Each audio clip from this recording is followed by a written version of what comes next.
Salam hörmətli izləyicilər. Növbəti danışacağım mövzu isə bug taskının necə açılması və nələrə biz bug deyirik, o barədə danışmaq istəyirəm. Bug'ı tapmaq çox mühümdür.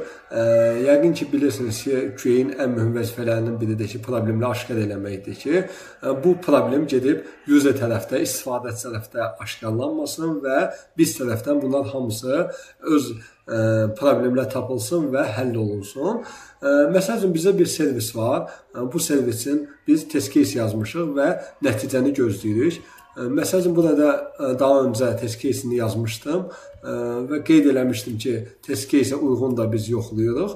Və məsəl üçün, biz burada custom name üçün bir test case'imiz var. Burada məsələn, bir dənə də bundan kopyalayayım. Orada da qeyd edeyim ki, belə bir şey qeyd edəcəm ki, mənim belə bir test case'im var və mən burada custom name'i gəlməsini yoxlayıram. Servisində gəlməyini test etmək. Məsələn, mən burada gələm bu cavabı da gözləyirəm ki, custom name gəlməlidir. Burada da expected result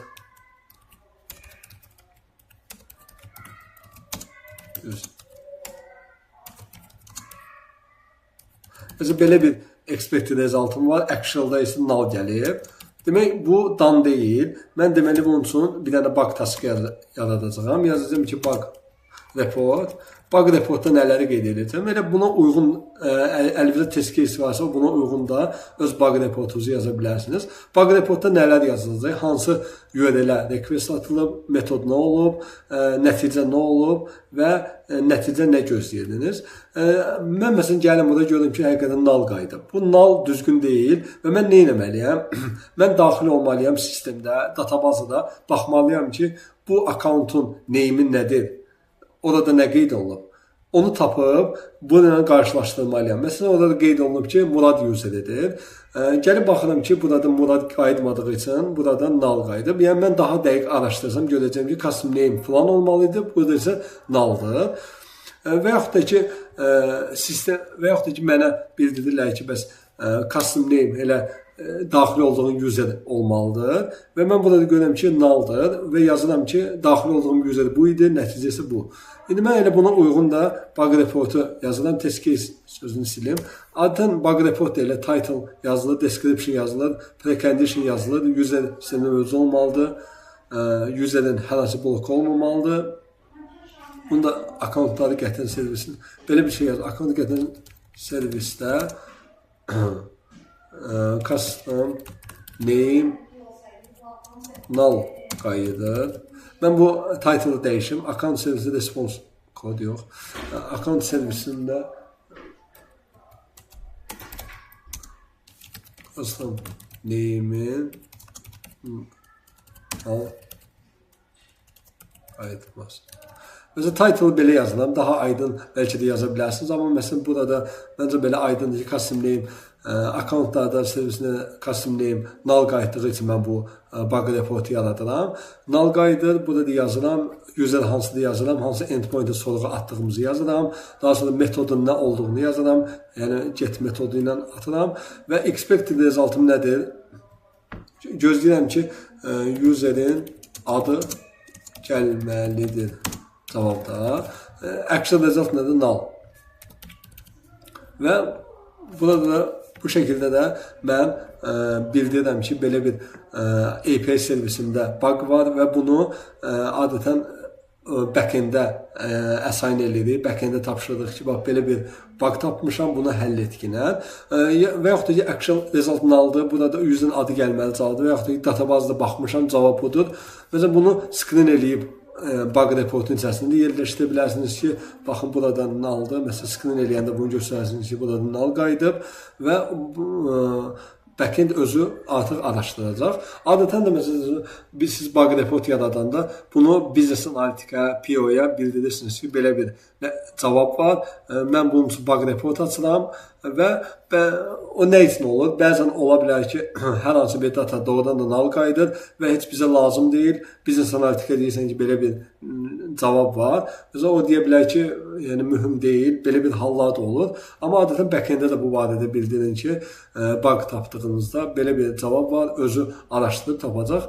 Amma bug reportu yaratmaq mühümdür və bug haqqında bildirmək mühümdür ki, bunlar hamısı həll olunsun və istifadəçiyə bu şəkildə cavab çıxmasın, istifadəçiyə düzgün cavab çıxsın.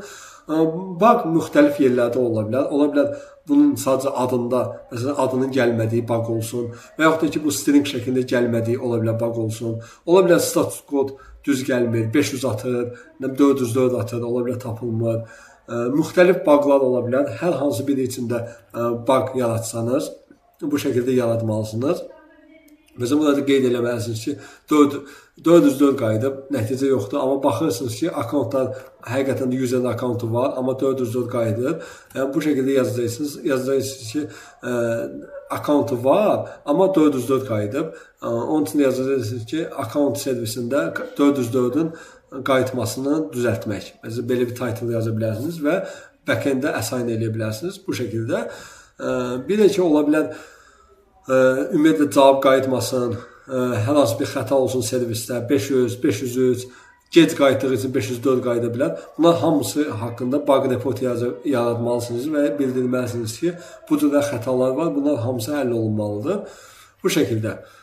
Bug yaratmaq mühümdür. QA gərək bug'ın üzərindən keçməsin, bug'ı yaratsın və bunu üzərinə düşsün, track eləsin ki, bu həll olundu mu? Çünki birbaşa bizim məsuliyyətimizdə, yəni QA məsuliyyətində olan bir şeydir.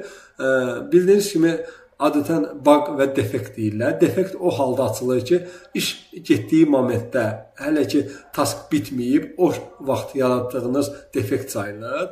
Nə vaxt ki, artıq task bitib, siz bunu sonradan görmüsünüz və ya sistemə daxil olunuz, gördünüz sonradan, bunlar üçün bug açılır. Əslində, bug ilə defektin fərqləndirilməsi yaxşı şeydir. Siz bir var task gedən vaxtı bunu tapsanız defekt kimi və bildirsəniz, düzəltdirsəniz, bu əslində sizin üçün üstünlükdür ki, yəni developer hazır bu işi görən vaxtı düzəltmək üstünlükdür. Amma məsələn, developer bunu görüb və təhvil verib, siz də üzərindən keçmişsiniz, ondan sonra tapsanız, developer bunun üzərində bir də iş görməlidir. Bu əslində əlavə xərc deməkdir. Amma ən yaxşı, QA-nin yaxşı eləyə biləcəyi bir işlərdən biri defektləri erkən aşkarlamaqdır. Onun üçün də mütləq test case-lər yazılmalıdır və hər bir detalsın test case yazılıb müəyyən edilməlidir ki, nələr yoxlanılmalıdır, edge case-lər nədir və ona əsasən də buglar da ortaya çıxsın.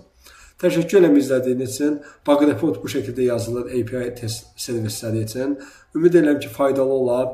Ümid edirəm ki, yəni bəlkə demədiyim nəsə varsa siz də araşdırsınız və müəyyən eləyəsiniz ki, bunlar necə olur, necə həll olunur. Təşəkkürlər izlədiyiniz üçün, çox sağ olun.